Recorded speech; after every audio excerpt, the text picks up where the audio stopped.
Bismillahirrahmanirrahim. Assalamualaikum warahmatullahi wabarakatuh. Alhamdulillahirabbil alamin. Wal 'aqibatu lil muttaqin wala 'udwana illa 'alal zalimin. Wa asyhadu an la ilaha illallah wahdahu la syarikalah. Wa asyhadu anna Muhammadan 'abduhu wa rasuluh. Allahumma salli wa sallim ala nabiyina Muhammad wa ala alihi wa sahbihi ajma'in. Amma ba'du, ibu-ibu, ummahat dan akhwat yang dimuliakan Allah Subhanahu wa taala. Alhamdulillah, segala puji bagi Allah yang senantiasa mencurahkan nikmat dan karunia-Nya kepada kita.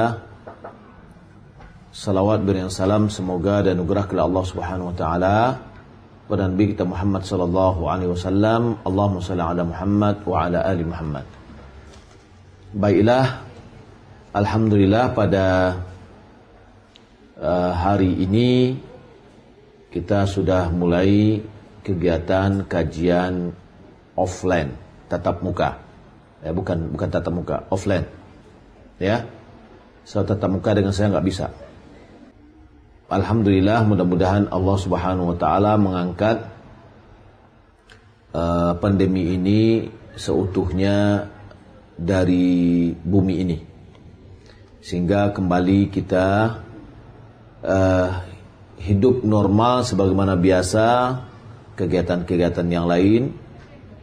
Dan alhamdulillah, Yayasan Darul Iman bekerjasama dengan Polda sudah melakukan vaksinasi pada Jumat yang lalu, dan alhamdulillah lebih dari 400 peserta, dan mungkin boleh jadi ke depan kita akan melakukan vaksinasi tahap kedua kerjasama dengan Polda. Dan alhamdulillah ketika kunjungan saya ketemu dengan Wakapolda, beliau sangat-sangat merespon, dan setelah kegiatan kita saya berikan laporan kepada beliau. Beliau sangat-sangat senang sekali kegiatan-kegiatan yang seperti ini, di mana kita juga ikut serta mensukseskan program-program pemerintah yang sangat bermanfaat untuk kita bersama. Kegiatan kita dengan dua sesi. Sesi pertama mulai jam 2 sampai dengan asar, ya, sholat asar sudah, azannya sudah mulai jam 3 lebih sedikit, ya. Dan alhamdulillah itu ada dengan Ustadz Fatwa Rijal. Dan setelah asar baru masuk ke sesi saya sendiri. Pembahasan kita dari kitab Fikih Sunnah Lin Nisa sudah selesai, sampai kepada mawaris. Mudah-mudahan pada kesempatan lain kita akan mulai kembali melihat buku-buku yang tepat untuk kita pelajari.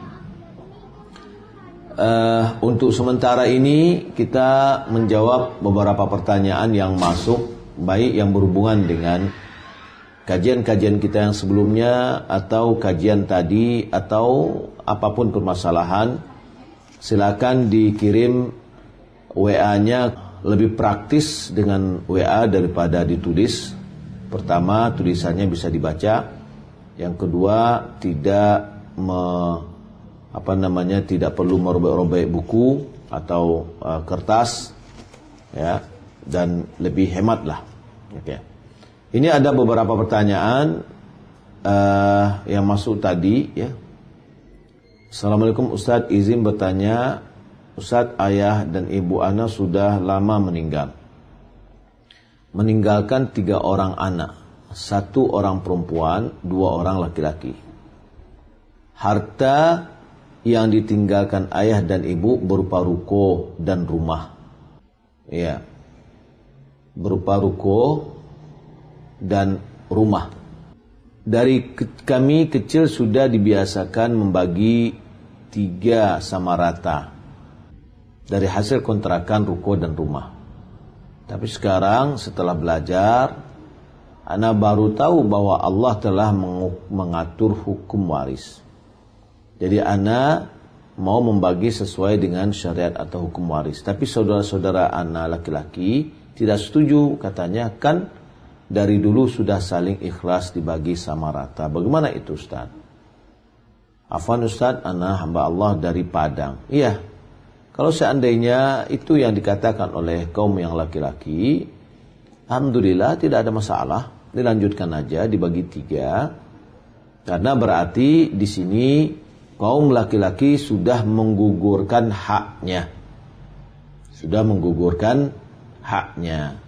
Maka dia berikan kepada adiknya perempuan yang tadinya dia hanya mendapatkan separuh dari laki-laki, sekarang dipukul rata semua, dan itu tidak ada masalah insyaallah ta'ala. Karena sebagian dari pendapat ulama, kalau seandainya seluruh ahli waris setuju dalam pembagian itu, maka tidak apa-apa dibagi, karena dengan persetujuannya itu dia sudah menggugurkan hak-haknya.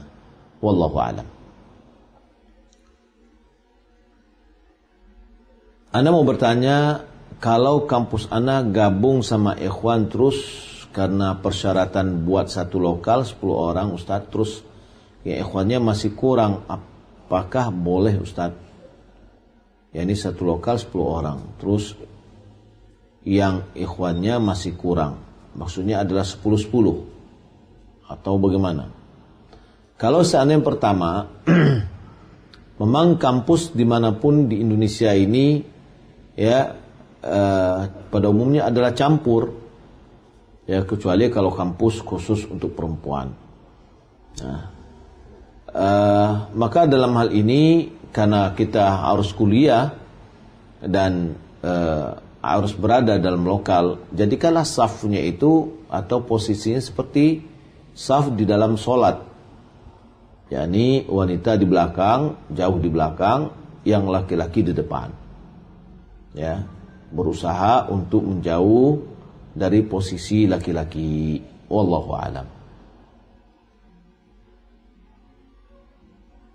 Anda mau bertanya, Buya, apakah sholat isya sendirian boleh diakhirkan, Buya? Baik.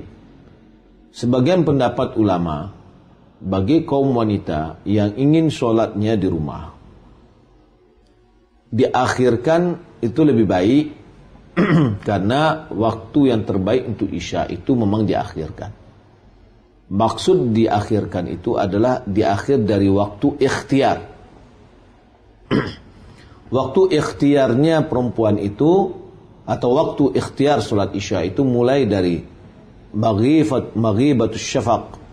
Ketika syafaq merah hilang, berarti hilang habisnya sholat waktu maghrib, langsung disambung waktu isya sampai separuh malam, ya ini kurang lebih jam 11.45, ya bukan sampai jam 12 tapi 11.45. Untuk menentukan separuh malam itu adalah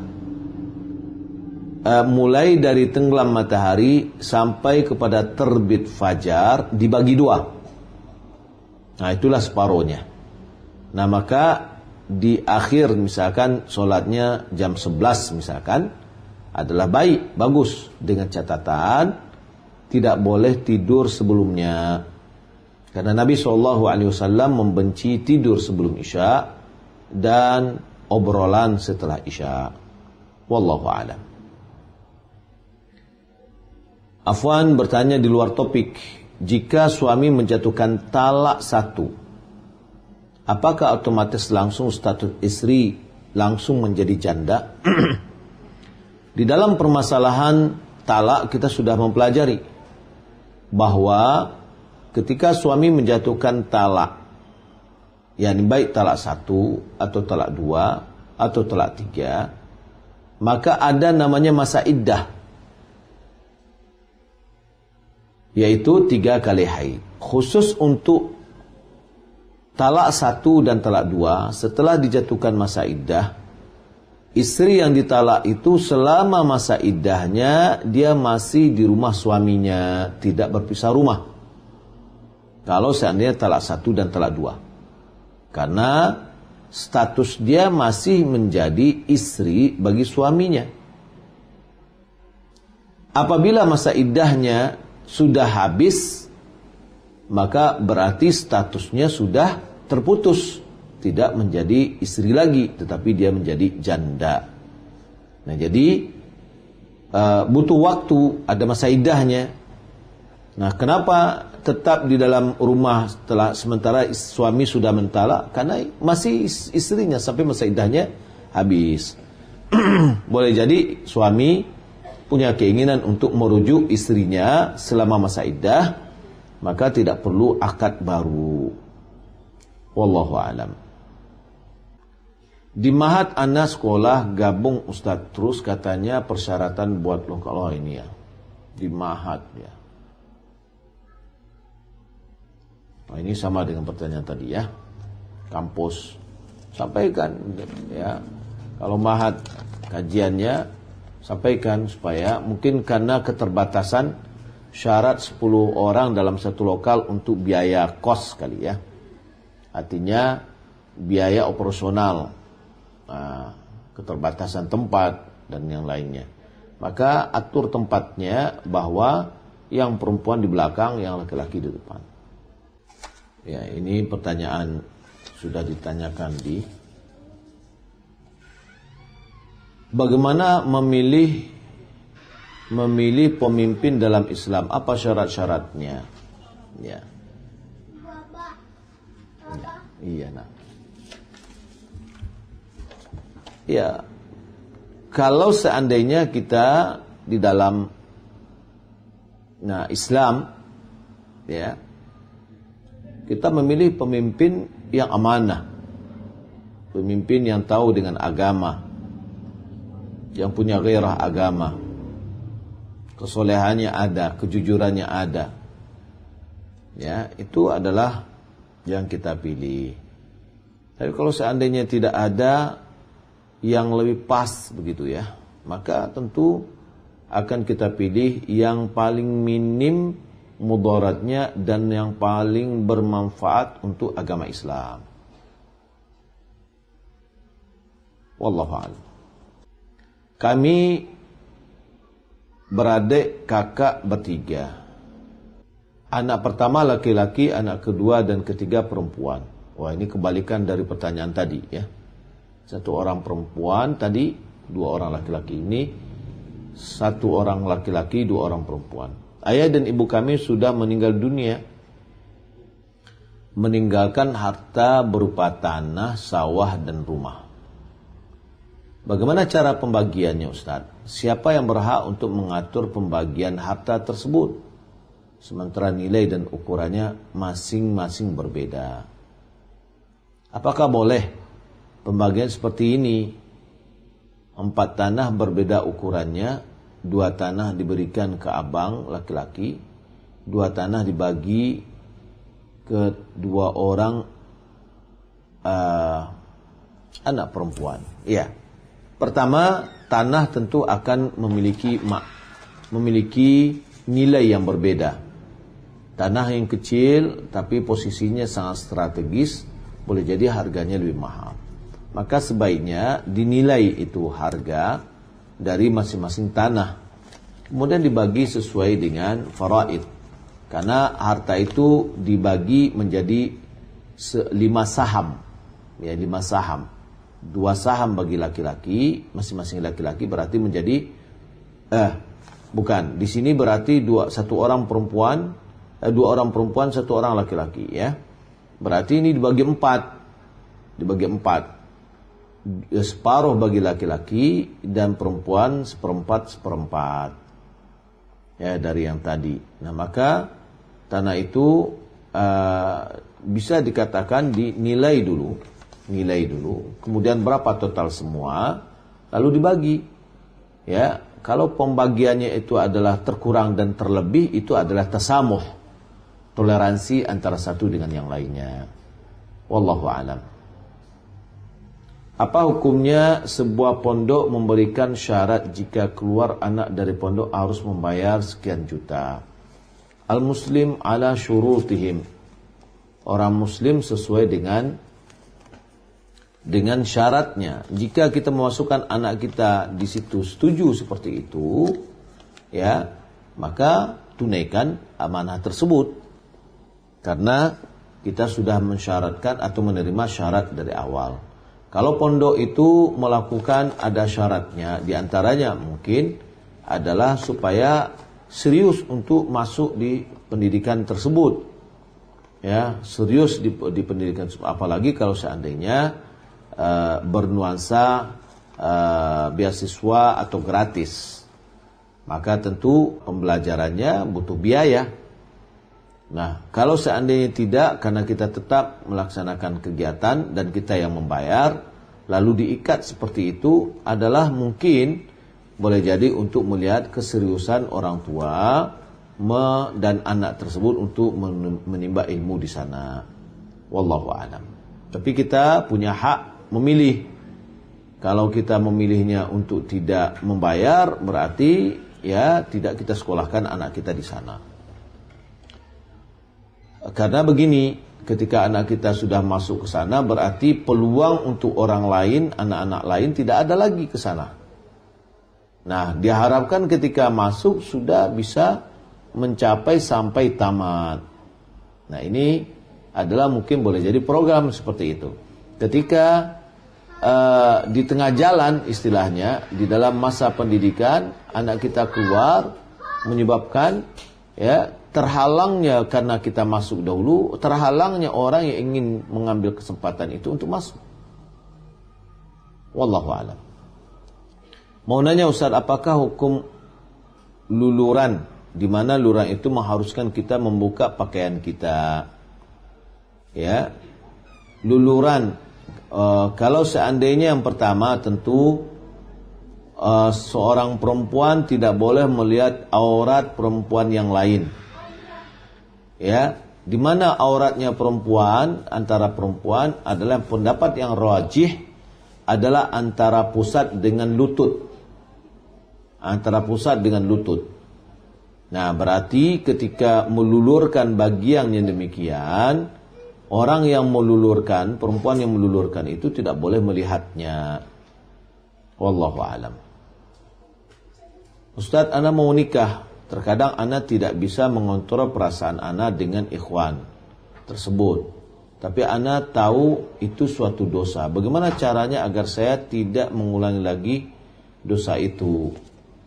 Ya, kalau seandainya kita mau nikah, ya, pertama tentu pernikahan kita harus disetujui oleh orang tua kita.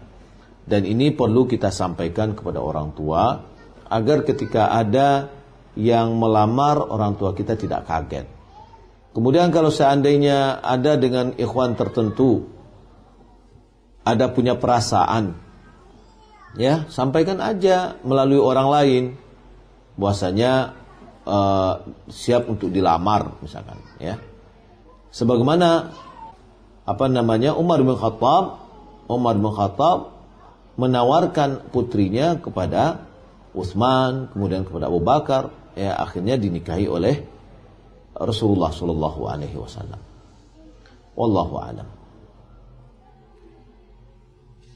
Apa yang dimaksud dengan wanita punya 9 perasaan 1 akal, sedangkan laki-laki 9 akal 1 perasaan? Apakah maksudnya wanita itu lebih bodoh dari laki-laki? Ya, apakah dibenarkan seorang suami mengatakan istrinya bodoh sebab dari hadis ini? Tidak ada hadis yang mengatakan istri bodoh. Ya, enggak ada. Di sini dikatakan bahwasanya perempuan 9 perasaan 1 akal. Ini berarti menunjukkan bahwa wanita lebih dominan perasaan ketimbang logika. Dan laki-laki lebih dominan logika daripada perasaan. Ya, bukan dikatakan wanita lebih bodoh, enggak. Ya, tapi kalau dikatakan wanita itu kurang akalnya, betul hadisnya Nabi SAW. Tapi kurang akal bukan berarti dia adalah bodoh. Karena Aisyah radhiyallahu taala anha adalah istri Nabi, ya, yang mengalahkan banyak dari sahabat di dalam kejeniusan otaknya. Akan tetapi maksud dari kurang akal di sini ya diantaranya adalah lebih dominan perasaan daripada logika. Nah, kalau seandainya seorang suami tahu bahwasanya istrinya ini kurang akal menurut hadis tersebut, maka tidak boleh dia ucapkan bahwasanya istrinya adalah bodoh. Tetapi dia seharusnya lebih punya perasaan lagi dan lebih mempertimbangkan lagi kesalahan-kesalahan istrinya, ya, karena kekurangan akal tersebut. Ya, kalau seandainya suami menghitung seluruh kesalahan istri, berarti suaminya yang kurang akal. Adik laki-laki sudah meninggal, bagaimana pembagian warisnya untuk ibu rahimahullah? Untuk 3 orang anak perempuan dan seorang istri. Baik, kalau adik laki-laki sudah meninggal dunia, apakah dia punya anak? Di sini sebutkan 3 orang anak perempuan. Baik, ada istri. Apakah ibu ketika adik kita meninggal dunia, ibu masih hidup? Kalau seandainya ibu masih hidup, berarti ibu mendapatkan 1/6. Kemudian 3 orang anak perempuan mendapatkan 2/3, istri mendapatkan 1/8, sisanya untuk saudara laki-laki kalau seandainya ada saudara laki-laki.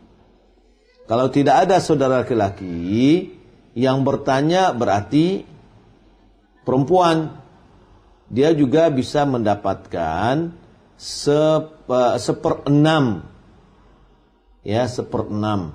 Yang perempuan mendapatkan 1/6, yakni ukhtus syaqiqah, dia mendapatkan 1/6, sehingga jatah dari perempuan itu 2/3. Kita perlu lihat lagi ada paman atau tidak, ya. Nah, kalau kondisi ini ukhtus syaqiqah dari saudara laki-laki yang meninggal dunia mendapatkan 1/6. Wallahu a'lam.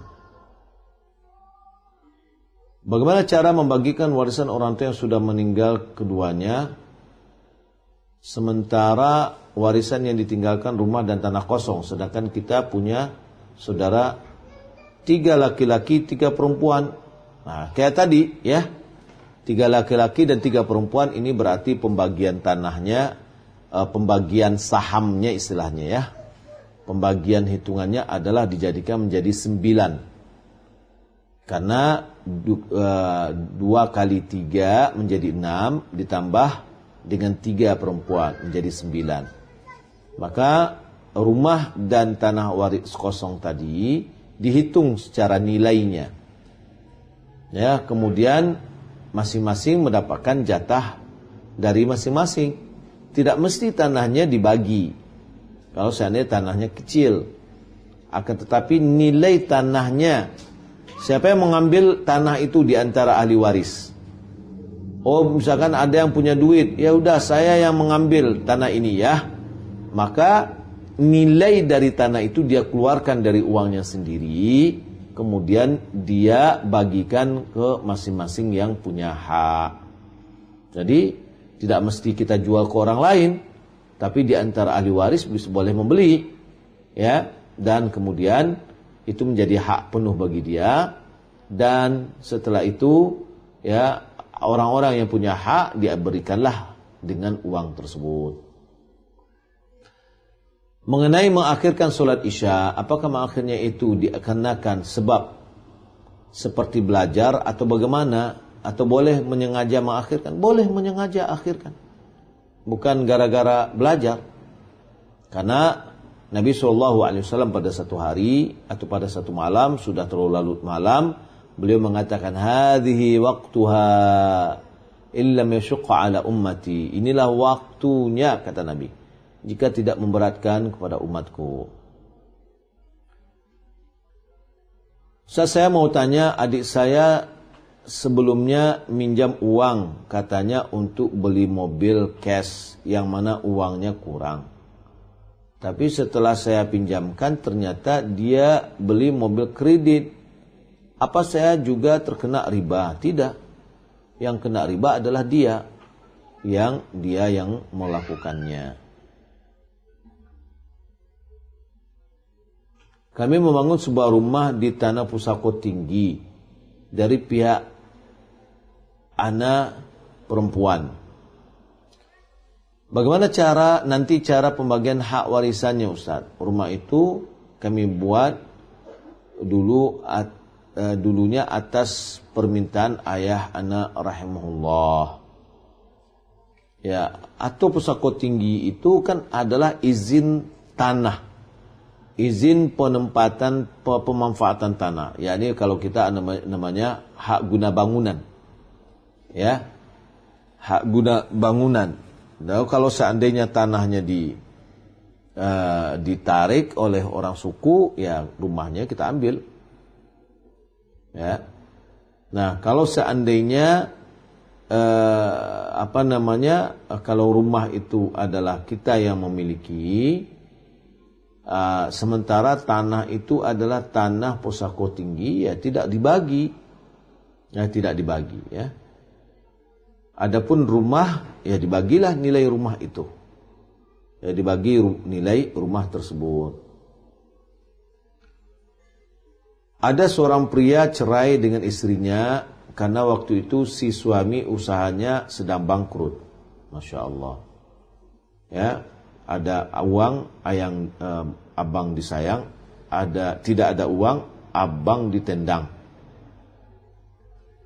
Karena sakit hati, suami enggak mampu menafkahi istrinya. Istrinya ini enggak membolehkan suaminya untuk bertemu dengan anak.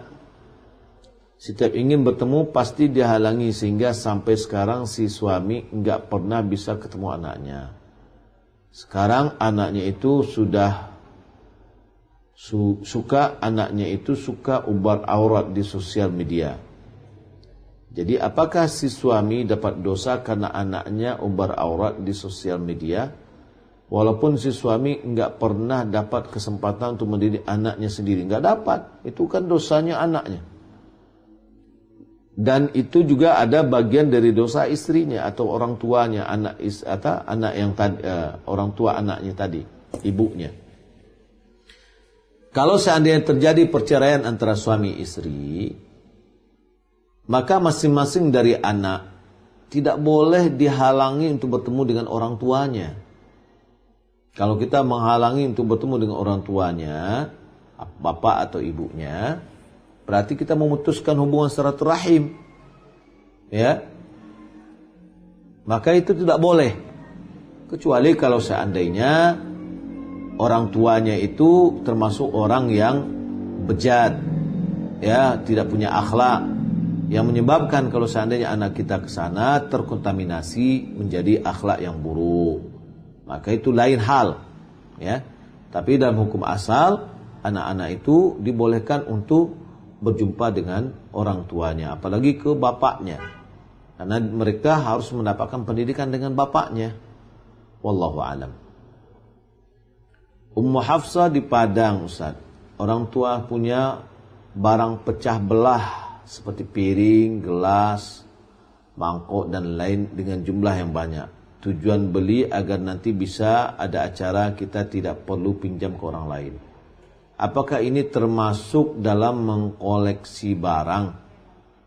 Apakah itu juga termasuk harta warisan? Iya, itu harta warisan. Ya. Itu harta warisan, sebab harta warisan itu ada harta yang bisa dijual. Ya, itu kan bisa dijual, ya. Walaupun harganya ya tidak semahal yang baru. Wallahu alam. Dan dia memiliki itu bukan dalam bentuk koleksi. Kalau koleksi bukan untuk dipakai, ya, tapi ini adalah untuk dipakai. Ana izin bertanya, Ustaz, teman Ana pernah menitipkan pewangi pakaian dengan uang 2.000. Kalau dibeli secara eceran, maka kita mendapatkan 4 bungkus. Namun Ana beli 1 renteng sekalian untuk Ana harganya 5.000, yang jumlahnya 12 saset.